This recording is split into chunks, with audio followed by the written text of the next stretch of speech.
Good evening. Welcome to an evening of dark poetry with Inari. Tonight we are reading two poems by Robert Frost, Fire and Ice and Nothing Gold Can Stay.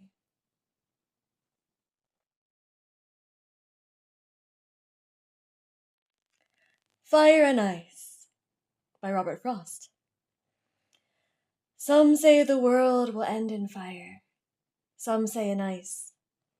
From what I've tasted of desire, I hold with those who favor fire. But if it had to perish twice, I think I know enough of hate to say that for destruction ice is also great and would suffice.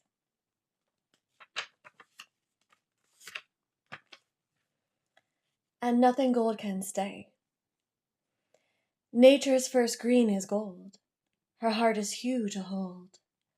Her early leaf's a flower, but only so an hour. Then leaf subsides to leaf, so Eden sank to grief. So dawn goes down today, nothing gold can stay.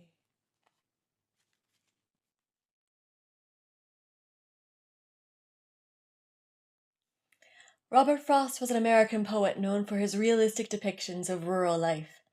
He frequently wrote about settings in New England in the early 20th century, using them to examine complex social and philosophical themes. First, an analysis of fire and ice. According to one of Robert Frost's biographers, Fire and Ice was inspired by a passage in Dante's Inferno in which the worst offenders of hell, the traitors, are frozen in the ninth and lowest circle, in a lake so bound in ice, it did not look like water but like a glass. Right clear I saw, where sinners are preserved in ice.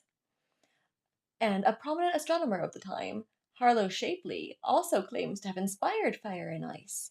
Shapley describes an encounter he had with Frost a year before the poem was published. Shapley was an important astronomer back then, and Frost asked him how the world would end.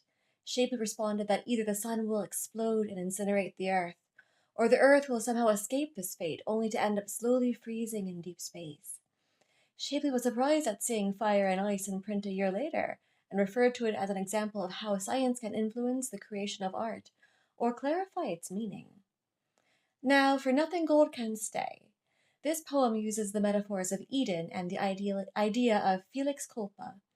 Felix is Latin for happy, lucky, or blessed, and culpa means fault or fall. The phrase is often translated as happy fault or blessed fall or fortunate fall.